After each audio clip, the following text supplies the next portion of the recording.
That's just, but you know, start simple. Just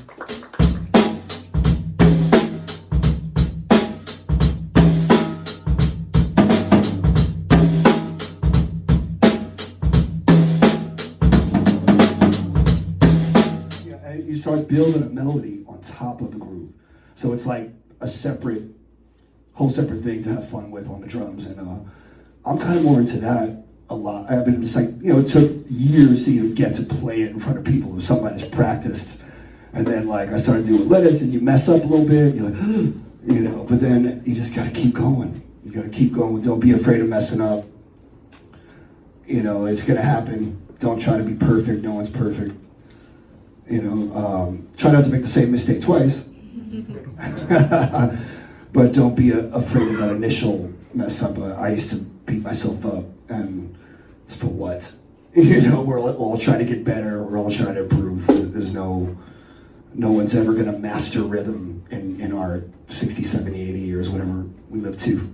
You know, we can only learn what we can and dive as deep as we can into it while we're here. You know, yeah. Building momentum with the pocket. This is something a lot of people ask me to talk about, which is sort of like playing behind a groove.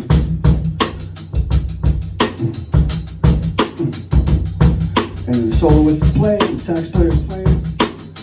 Now, after about 8 or 16 bars, I might bring the volume up a little bit with the hi-hat.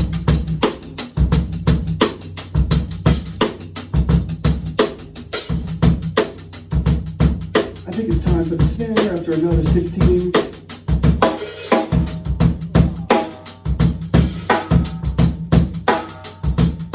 Okay, now the solo really got into it. He's feeling it now. So now you gotta open up that hi-hat a little bit. Not too much, just a little bit. Chunky.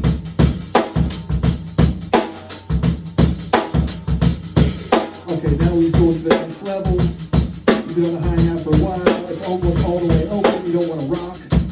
Like, you know, you don't want to fly as over down yet. Now go to the ride.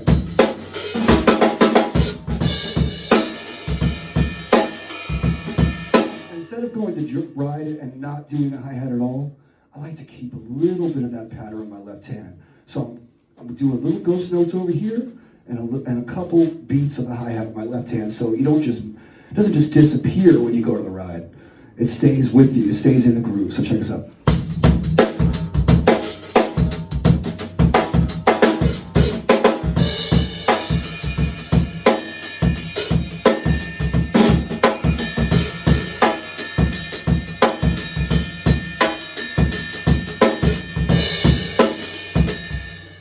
Left-hand bongo stuff now, but on the hi-hat. I think that's where I might have started doing it, just kind of having fun with the hi-hat in my left hand. Then I moved it over to percussion after that. Dennis Chambers, who is one of my favorite drummers of all time, before he was with John Scofield, he was with P-Funk, Parliament Funkadelic. If y'all don't know what Parliament Funkadelic is, please write that down on your phone right now. But Dennis, you know, he's such a genius that he had to set up a whole percussion rig on his left side, timbales, bells, everything, splash cymbals. And he would just do all this incredible stuff over here with his left hand and sometimes bring his right hand over.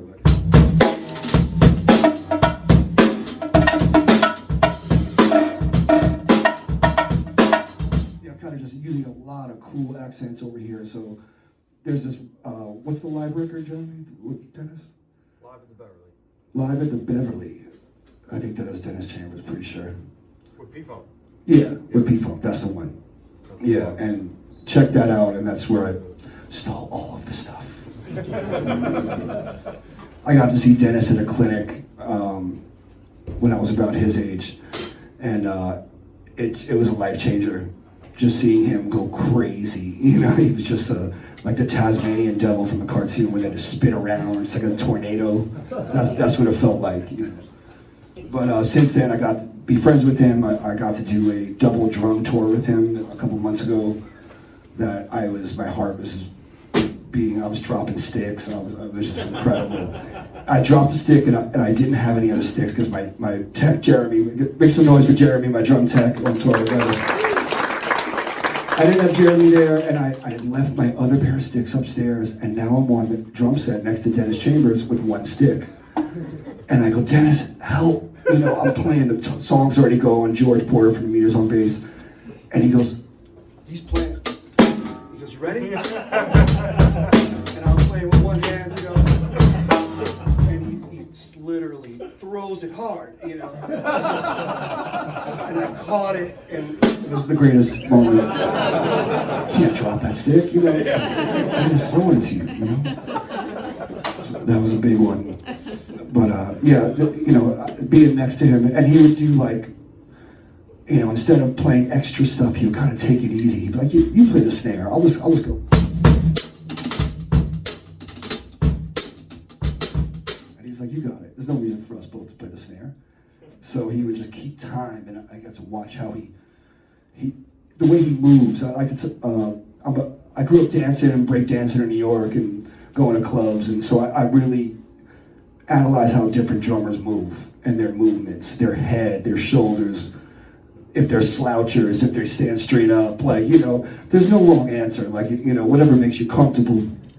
I just think I switch all night because I think of different stances and the way people sit, you know, but Dennis is like a very proud stance, you know, and Little John Roberts, my other drum idol from Berkeley, I played with Janet Jackson, incredible drummer.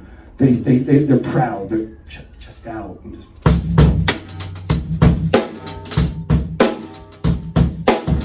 And it's just kind of like, yeah, the bad man's in the building, you know? And that's a great thing, you know, and you flash a smile, the band, flash a smile at the crowd, they go back to being mean. You know, and that's kind of how what my mom does. She has her like mean, funky drummer face that she does when she plays. So like, I was like, I know that face. Yeah, so there's different ways to do it. There's, you know, a lot of the jazz guys, they like to...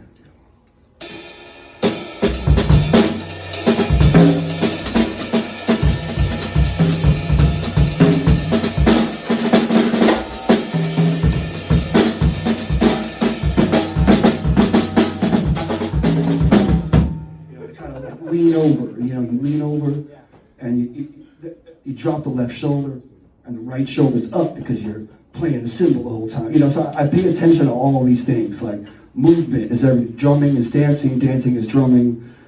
I don't really see a distinction, you know, they're kind of both the same, like how you express sound through your body, you know, and that's how I look at it. So pay attention next time you see a drummer, and just know when you see me and the way I move, it's a combination of a lot of different people that I analyzed. You know, some guys, they throw their chin out.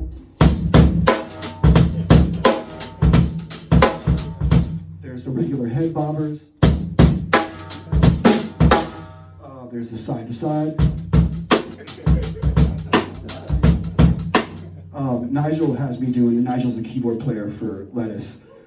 Amazing, genius keyboard player. He also plays drums. And when we're playing up tempo, he wants his movement is halftime. So instead of me going, he makes me do this.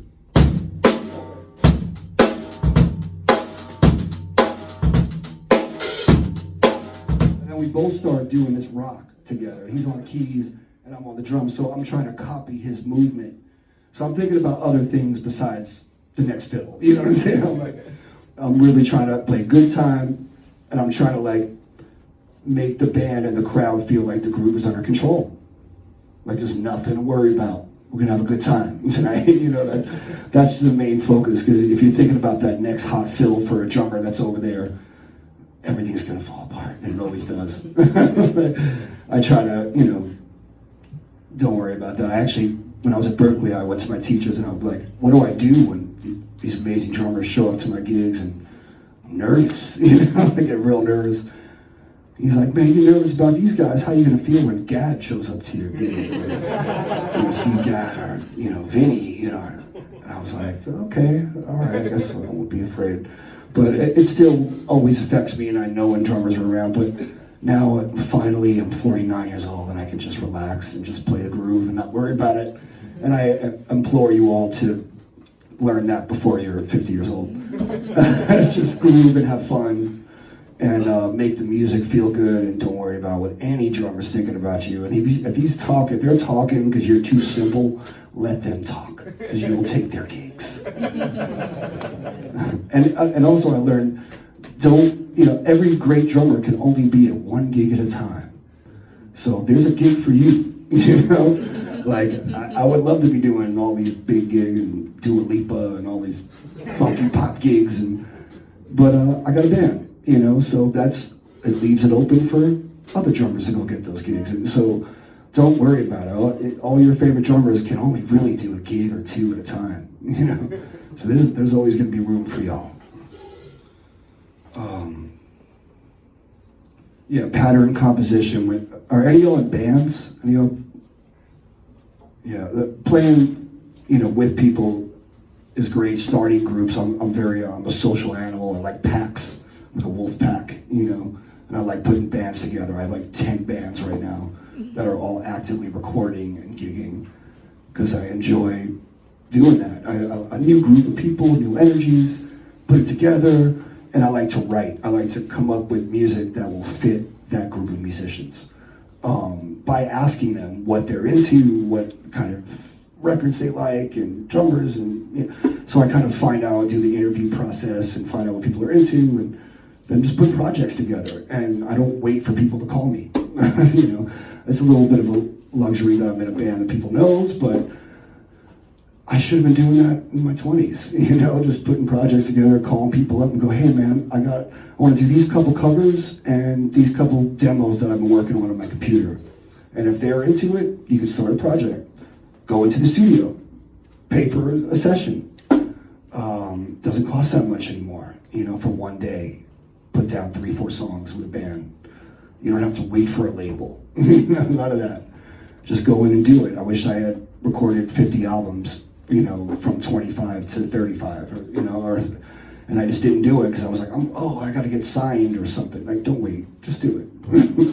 You want to make sure you have a bunch of records that you're on, that you love, that show your progression as a player. A record is just a snapshot of who you were at that time and what you were listening to. And then maybe the next year, your next record is something different. Because we grow and we advance and we get into different music. So pattern composition, back to that, is just zigaboo.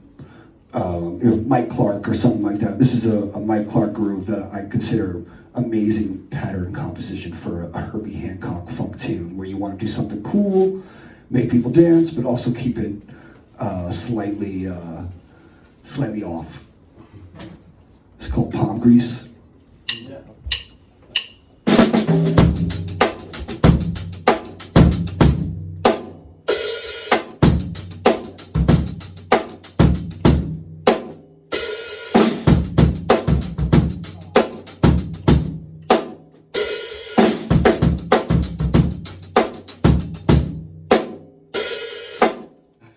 It's the crazy beat, like, what was he thinking?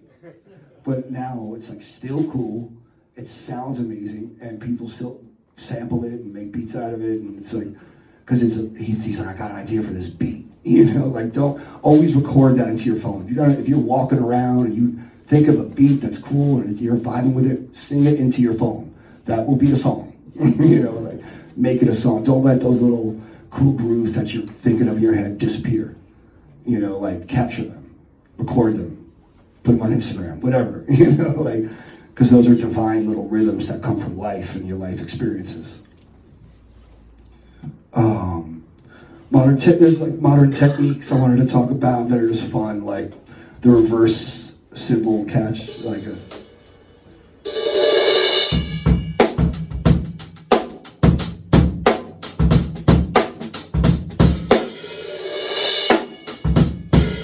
Kind of things like that, where it's you just catch it, that's fun stuff. I've seen this drummer Black Dynamite, who I love. He does stuff like, instead of crashing on the one, he's like, what if I just hit the snare really hard instead? And I was like, it was just radical, you know, like, it was like,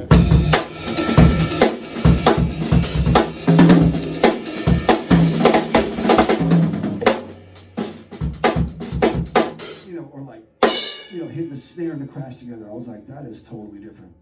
Because I always think, okay, I finished my thing, I'm gonna hit the crash on the one. But he's like, no, I might play over the bar line, I might just hit a solid snare right on the one just to mark it, you know. So there's some cool little things happening now. I like to do the fade outs, you know. With Schofield, I was doing a lot of like, I kind of stole this idea from my friend Deitch Parks, who is on tour with Andre 3000 right now. And we went to college together, and he was studying drum and bass in 1994 for some reason, and nobody else was playing drum and bass or electronic music or trying to figure out what electronic musicians were doing on a drum set. He's just a weirdo, and that's what he was into. So he was teaching me stuff like,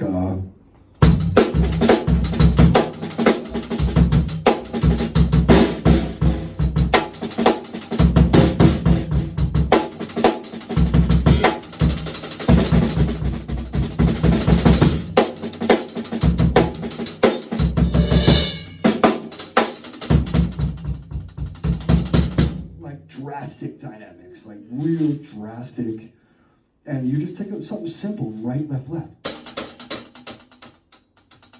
and you do the right with the kick, and you could just put that anywhere you want it, and you could use dynamics. I think of a mixer. If you ever seen a mixing board, you're just taking the drum track and you're going,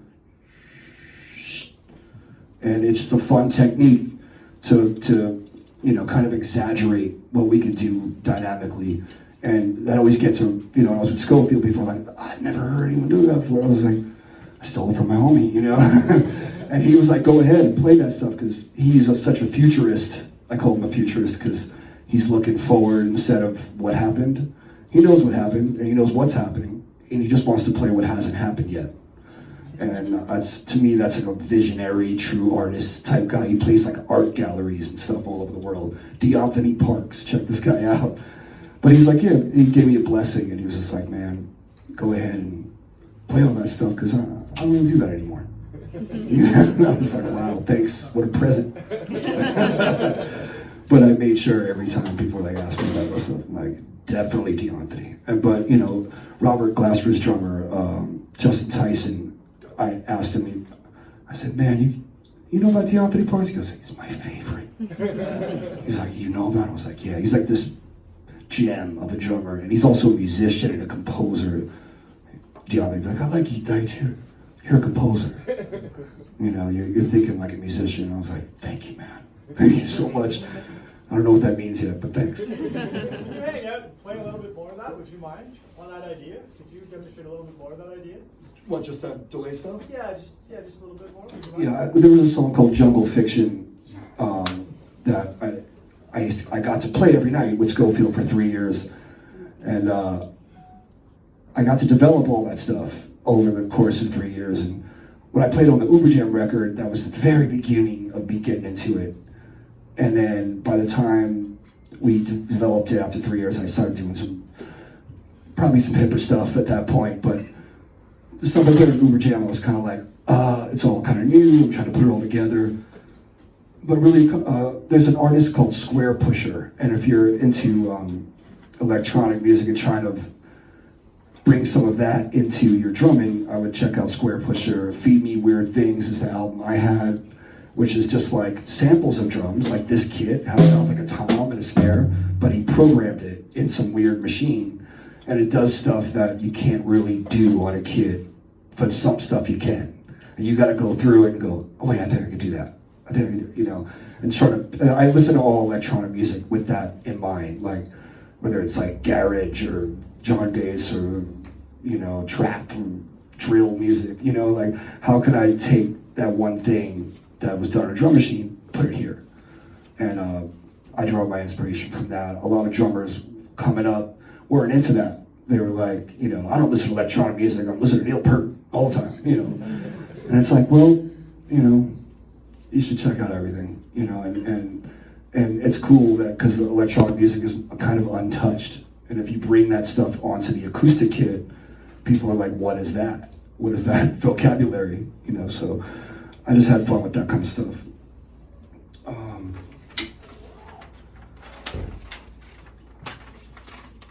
Yeah, these are notes. I try to play melodically.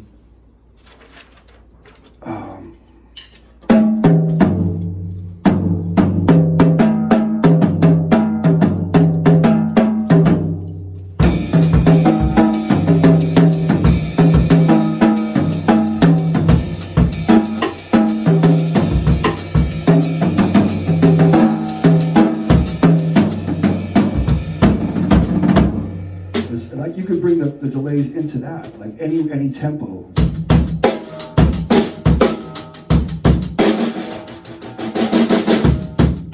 So I use this thing called a rough. I don't know if you guys just practice doing that. Just I take my fingers off the stick and I just press down with these two. And it kind of does it slowly. And if you rake it across the head, you get a longer. So, and you can do it fast, you can do eighth notes, you can do quarter notes, you can do off eighths, you know, if you do a reggae groove, like.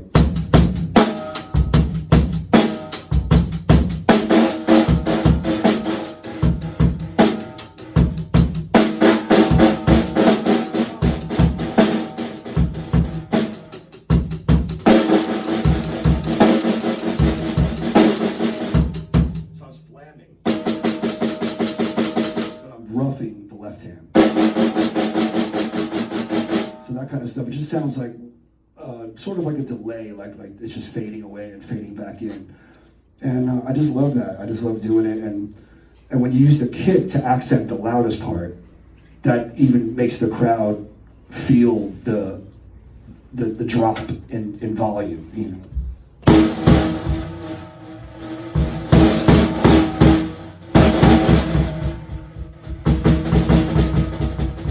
You can use any pattern you like. Like I like this 5.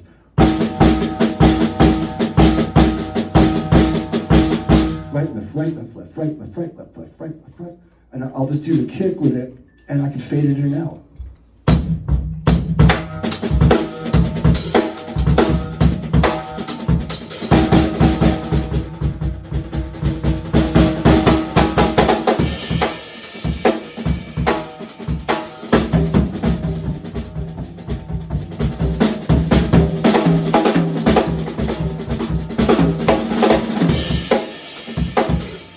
Playing with dynamics the whole time, and I feel like I used to have these big Firth headphones. They're all thick, and I would practice. And a lot of people would practice with these in the 80s and 90s, and it just makes so you have to play as hard as you can just to hear the drums.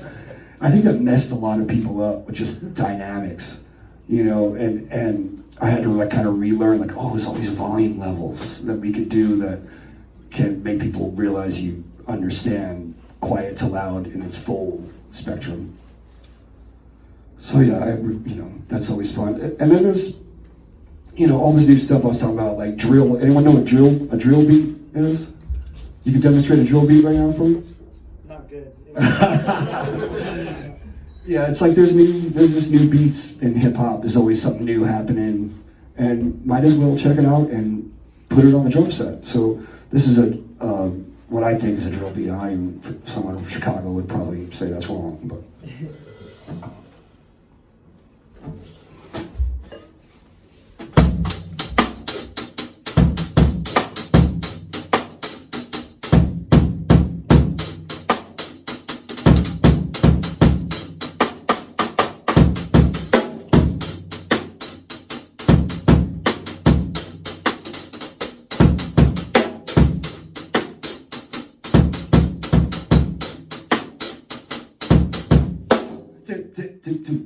I'm still trying to get this hi-hat to be on automatic pilot.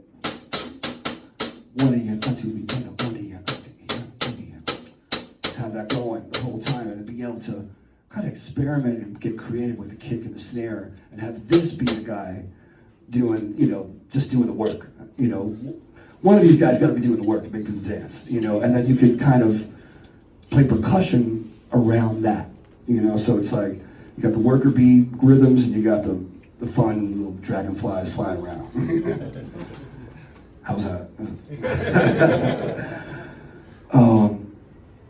Yeah, melodic playing. So yeah, drill, drum and bass, Jay Dilla. Like play along with Jay Dilla. Don't watch other drummers play Jay Dilla. Just put the headphones on and just play along with it and copy the feel. This mix is on YouTube. You type in Jay Dilla mix and it's 2 hours of Jay Dilla. Just play along. It's not as drastic as you see like certain cats. You know, it's like not that drastic. It's like supposed to be smoother.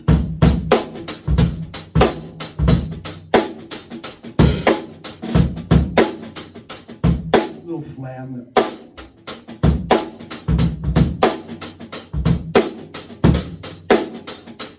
See, Chris Dave is a jazz drummer, and so he started, you know, that little flam he turned into.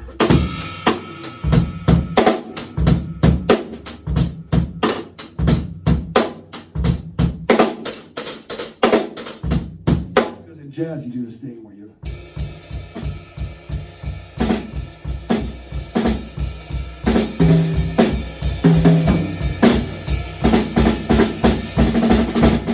So he kind of took that.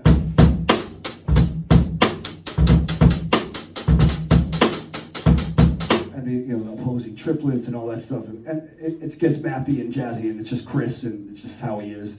And honestly, he's a funny guy, and all of that makes him laugh, and that's why he plays it. He plays what makes him laugh.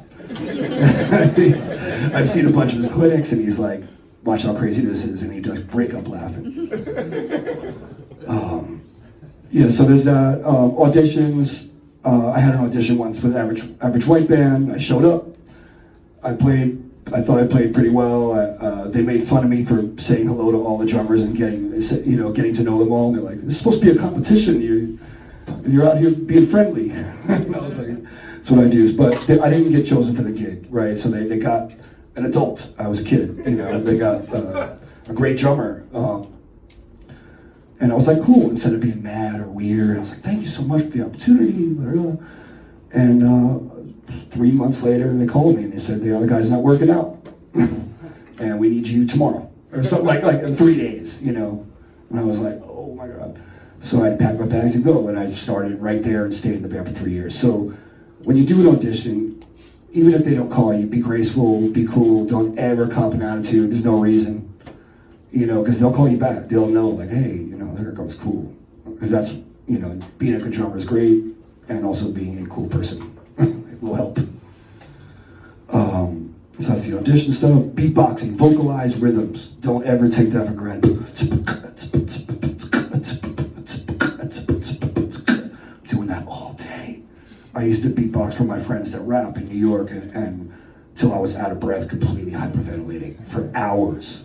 And that was the vibe. Like, they were like, "You kick a beat," you know. All right, you know, like, and I would just do that. And I would just hang, and Cass would freestyle for hours and hours. And that's internalizing beats in your head. So whenever you're going for a walk, whenever you're by yourself or chilling, just that little groove in your head, make it bigger. Sing it. Sing it into your phone. You're now internalizing your time source. You know, and just bop your head how you want. You know, and I always, you know, when I'm teaching, before I make someone sing the groove. What is it?